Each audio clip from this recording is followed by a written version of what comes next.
Hello dear students, welcome in the E-class of Sanskrit grammar. Students, आज की हमारी class में हम ग्रामर का एक बहुत इम्पॉर्टेंट टॉपिक जो है समास और यू कैन से कंपाउंड पढ़ रहे हैं। स्टूडेंट्स, ये समास आपको एग्जामिनेशन में 9th स्टैंडर्ड और 10th स्टैंडर्ड में रिकॉग्नाइज करने के लिए आता है। आपको इसे अच्छी तरह समझना बहुत ज़रूरी है। समसनम समासः। समसनम means in short, when two or more nouns combine to become one, it is called a compound. For example, meghasya jalam. Here there are two different nouns, but when a compound is formed, they are joined to make one pad, that is megh jalam. तो मेघस्य और जलम इन दो अलग अलग शब्दों को मिलाकर जब हम एक शब्द का निर्माण करते हैं तो वह बनता है मेघ जलम और वह हमारा समास कहलाता है। समास को और अच्छे से समझने के लिए उसके कुछ पॉइंट्स को देखना आवश्यक है। For example, in a compound noun combined with nouns, two or more nouns can form a compound. When nouns combine, the case ending of each disappear and only the last noun retains its case ending. The meaning of each separate noun and the meaning of the noun in the compound remain the same. When dissolution of the compound is done, then the dissolved is called a dissolved compound, means समास विग्रह। Students, जब भी हम किसी समासिक पद को या समास के शब्द को अलग करते हैं, उसका विग्रह करते हैं, तो वह सामासिक विग्रह या समास विग्रह कहलाता है। So, after the understanding of what a compound means, let us learn about types of compound. In types of compound, we can divide our compounds into four parts. First is द्वंद्व समास, then तत्पुरुष समास, बहुव्रीहि समास and अव्ययी भाव समास. Students, तत्पुरुष को भी टू पार्ट्स में डिवाइड किया जा सकता है. फर्स्ट इज इतरेतर द्वंद्व एंड सेकंड इज समाहार द्वंद्व. सिमिलरली तत्पुरुष समास के भी 5 पार्ट होते हैं, जिसमें द्विगु समास को हम यहाँ इंक्लूड नहीं कर रहे हैं क्योंकि वो ज़्यादातर हिंदी में पूछा जाता है। तत्पुरुष के अगर पार्ट्स को हम देखें तो विभक्ति तत्पुरुष, उपपद तत्पुरुष, नए तत्पुरुष एंड कर्मधारय। तो इन प्रकारों को जानने के बाद आइए हम हमारे एक एक समास को डिटेल में समझने का प्रयास करेंगे। तो हमारा पहला समास है द्वंद्व समास। द्वंद्व समास वह समास है जिसमें two and more than two equally important nouns को मिलाकर जब हम कंपाउंड बनाते हैं तो उसे द्वंद्व समास कहा जाता है। यूँ तो द्वंद्व का अर्थ होता है कपल और पेयर, और in another word we can say युद्ध। तो जहाँ पे भी समान महत्व वाले शब्दों को मिलाकर एक शब्द बनाते हैं तो वहाँ द्वंद्व समास होता है। When two or more than two nouns are joined to make compound, and in the dissolution of compounded word where cha means and is used, the compound is called dvandva samas. According to the formation of the compound, dvandva samas is divided into 2 parts: iterator dvandva samas and samahar dvandva samas. So let us understand what is iterator dvandva samas. So students, in the compound where two or more than two nouns are combined, and in compound where dual or plural form is used, it is called iterator द्वंद्व। यहाँ पर दो या दो से ज़्यादा नाउनों को हम इकट्ठा करते हैं और ये कंपाउंड या तो ड्यूअल फॉर्म में होता है या तो प्लूरल में होता है, तो वहाँ दो इतरेतर द्वंद्व कहा जाता है। यहाँ पे नाउन्स के बीच में म्यूचुअल अंडरस्टैंडिंग होती है। फॉर एग्जाम्पल, वरुणेन्द्र रुत मरुतः, वरुणः चः, इंद्रः चः, रुद्रः च, मरुतः च। इन 4 गॉड्स के नेम को मिलाकर एक वर्ड बना है, इसलिए इसे इतरेतर द्वंद्व समास कहा जाएगा। देन राम लक्ष्मणौ, राम च लक्ष्मण च, राम और लक्ष्मण, क्योंकि ये डुअल फॉर्म में है तो औ के ऊपर खत्म हुआ है, राम लक्ष्मणौ। So this is the example of इतरेतर द्वंद्व समास।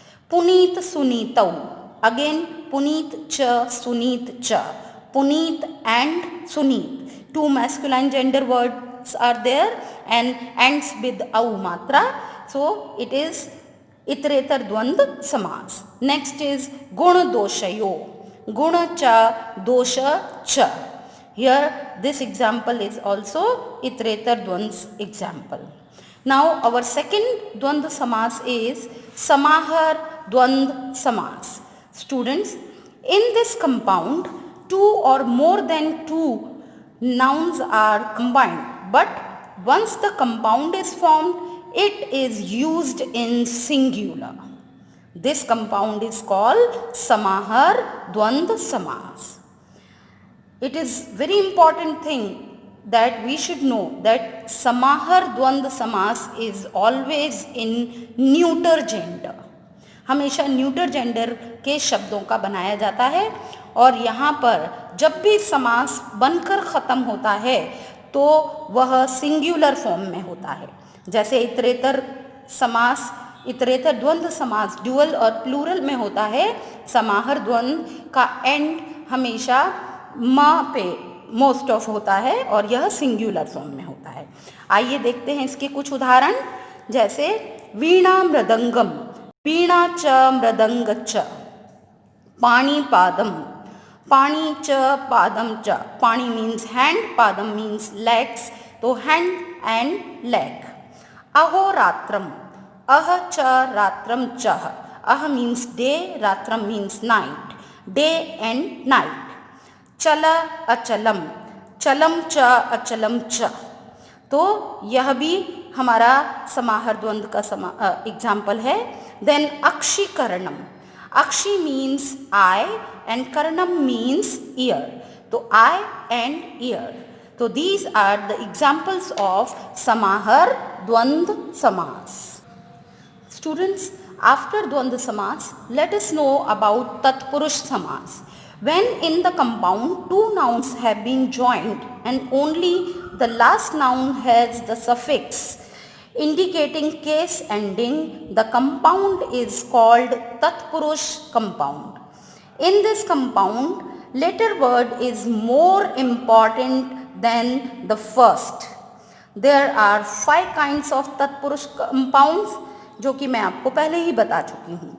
तो जहाँ पे भी हम हमारे दो पदों को जोड़ते हैं, दो नाउन्स को जोड़ते हैं, और जहाँ पे हमारा जो फर्स्ट वर्ड है वो सेकंड वाले वर्ड्स को ज़्यादा इम्पोर्टेंस देता है, तो वहाँ पे हमारा तत्पुरुष समास होता है। तत्पुरुष के अलग अलग भागों के बारे में आप ऑलरेडी जान चुके हैं। विभक्ति तत्पुरुष, उपपद तत्पुरुष, नज तत्पुरुष, कर्मधारय तत्पुरुष, दिगु तत्पुरुष। स्टूडेंट्स, यहाँ हम दिगु को नहीं पढ़ेंगे क्योंकि वो हमारे कोर्स में नहीं आता है। तो हमारा फर्स्ट तत्पुरुष है विभक्ति तत्पुरुष।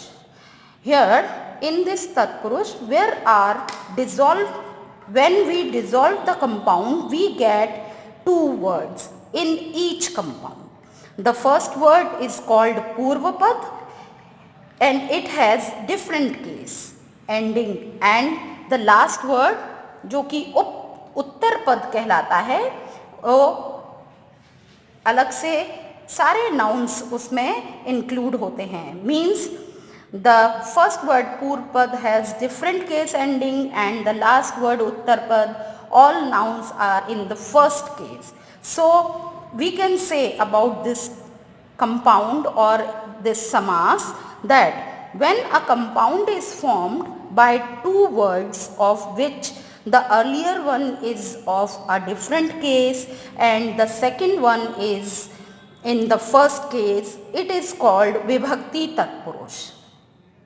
In Vibhakti Tatpurush, each compound is identify the case ending of the first word. Thus, विभक्ति तत्पुरुष is द्वितीय तत्पुरुष, तृतीय तत्पुरुष, चतुर्थी तत्पुरुष, पंचमी तत्पुरुष, षष्ठी तत्पुरुष एंड सप्तमी तत्पुरुष। अगर विभक्ति तत्पुरुष को हम शॉर्ट में समझना चाहें तो जब हम दो नाउन्स को मिलाते हैं तो दोनों के केस एंडिंग अलग होते हैं और जो फर्स्ट वर्ड का केस एंडिंग होता है उसकी विभक्ति के आधार पर हम हमारे इस तत्पुरुष को पहचानते हैं। तो स्टूडेंट्स आइए देखते हैं इसके कुछ examples. For example the word मरणासन्न, अगर उसको हम डिसॉल्व करें तो मरणम प्लस आसन्न। मरणम में म द्वितीय विभक्ति का सफिक्स है, इसलिए इस समास को द्वितीय तत्पुरुष कहा जाएगा। देन नेक्स्ट वर्ड स्नानम शुद्धाय, तो स्नान शुद्धाय स्नानेन शुद्ध, एन और एन थर्ड केस का इंडिकेशन है, दैट इज वाई द समास कॉल्ड तृतीय तत्पुरुष। कुलोचितम, कुलाय उचितम, आय फोर्थ केस को इंडिकेट करता है, दैट इज वाई दिस समास इज कॉल्ड चतुर्थी तत्पुरुष। नदी जल वियोग, तो नदी जलात वियोग, आत is the indicator of fifth case, that is why the compound is called panchami tatpuruष। प्रभात समये, प्रभातस्य समयः, स्य is the indicator or suffix of Shashthi case या सिक्स्थ केस, तो हमारा कंपाउंड कहलाएगा षष्ठी तत्पुरुष। भोजन रुचिम, भोजने रुचि मीन्स ए मात्रा is the indicator of सप्तमी तत्पुरुष और सप्तमी विभक्ति, that is why the word is called or compound is called सप्तमी तत्पुरुष।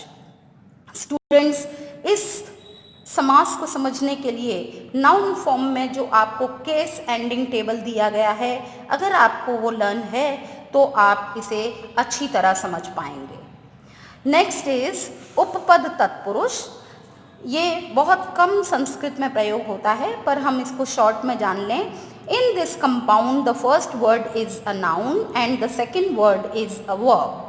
When first letter is used in place of second word, there will be उपपद तत्पुरुष।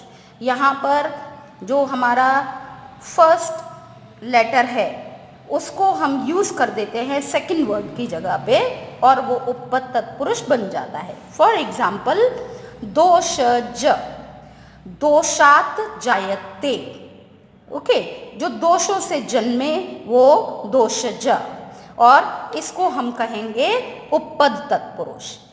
पंकजम, पंके जायते, यहाँ आप देख रहे हैं मोस्ट ऑफ वर्ड ज द इनके ऊपर एंड हो रहे हैं, तो जो कीचड़ में जन्मा है वो Pankajam means Kamal.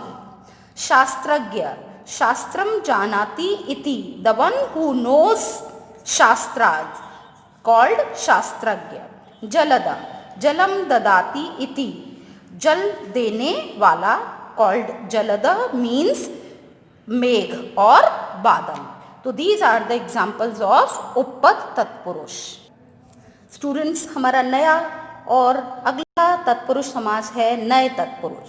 In this compound when there is dissolution of the compound न बिकम्स अ। When the compound is formed the न of the uppad loses the na and only a remains. But if the uppad begins with a vowel sound, sound an is added. Hence, for example, na uchitam word becomes anuchitam. Similarly, na agatam becomes anagatam. Thus, the compound is called or the compounds are called naj tatpurush. Students इसको simply समझने के लिए जब भी हम किसी भी word को तत्पुरुष के रूप में देखते हैं और उसमें हम अ शब्द से उसे शुरू करते हैं और उसका ऑपोजिट मीनिंग हमारे सामने आता है तो वहाँ नए तत्पुरुष होता है। जैसे सत्य शब्द में हम अ लगा दें तो असत्य वर्ड बन जाता है और उसका मीनिंग होता है न सत्य, मीन्स इट्स कॉल्ड नए तत्पुरुष। For example, few examples are here. अधर्म, न धर्म, न चेंज इनटू अ एंड वो उसके ऑपोजिट वर्ड को बताता है. सिमिलरली न सत्यम इज कॉल्ड असत्यम, न आर्यशतम तस्य अनार्यशतम, न परिहार्यम तस्मिन् अपरिहार्यम. तो इस तरह से न change into a and compound is called नए तत्पुरुष. हमारे तत्पुरुष समास का अगला भाग है कर्मधारय समास, और यू कैन से कर्मधारय तत्पुरुष. कर्मधारय समास इज अ सब काइंड ऑफ तत्पुरुष समास and also recognized as Karmadharaya Tatpurush. This compound has two words and both are in same gender, number and case. Mostly first word is an adjective and second word is noun. Sometimes there is comparison between two words and lastly sometime the last word of the compound is अंतरम. इस कर्मधारय को और अच्छे से समझने के लिए students मैं आपको बता दूं कि इस समास में हमारे दो वर्ड होते हैं, जिसमें ज़्यादातर पहला शब्द हमारा एडजेक्टिव होता है और दूसरा नाउन होता है. दूसरा वर्ड पहला शब्द दूसरे शब्द की विशेषता बताता है, और कई बार पहले और दूसरे शब्द के बीच में कंपैरिजन भी होता है, और कई बार तत्पुरुष कर्मधारय को समझने के लिए आप उसके लास्ट वर्ड को देखते ही पहचान सकते हैं, क्योंकि जिस वर्ड के पीछे अंतरम शब्द लगा हो वह हमारा कर्मधारय तत्पुरुष समास होता है. तो आइए देखते हैं इसके कुछ एग्जाम्पल्स. फर्स्ट वर्ड इज स्वस्थ व्रतम. स्वस्थम च तत्व्रतम. कृष्णंगारां. कृष्ण च असौ अंगारः. संसार समुद्रम. संसार एव समुद्रः. जलाशयंतरम. अन्य जलाशयः. देशांतरम. अन्य देशः. यहाँ पे स्टूडेंट्स आपने देखा कि फर्स्ट एग्जाम्पल में स्वस्थ व्रतम, स्वस्थम इज एडजेक्टिव, व्रतम नाउन. तो आदतें कैसी? स्वस्थ, हमारे नाउन की विशेषता बता रहा है. देन कृष्ण अंगारान. तो अंगारः कैसे? कृष्ण मीन्स ब्लैक. तो कृष्ण इज एडजेक्टिव एंड अंगारः नाउन. देन संसार समुद्रः. संसार कैसा? समुद्र के जैसा. Here is the comparison. Then last two examples में द वर्ड एंड्स विद अंतरम. तो ये हमारे कर्मधारय के एग्जाम्पल्स हैं. तो स्टूडेंट इन दिस वे इन दोनों कंपाउंड्स को समझने में आपको ये वीडियो हेल्पफुल होगा. हम हमारे अगले वीडियो में हमारे बाकी के समास देखेंगे. आप इन सभी इंफॉर्मेशन को अपनी नोटबुक में नोट डाउन कर लीजिए. Remaining examples I will give you in PDF form. Thank you.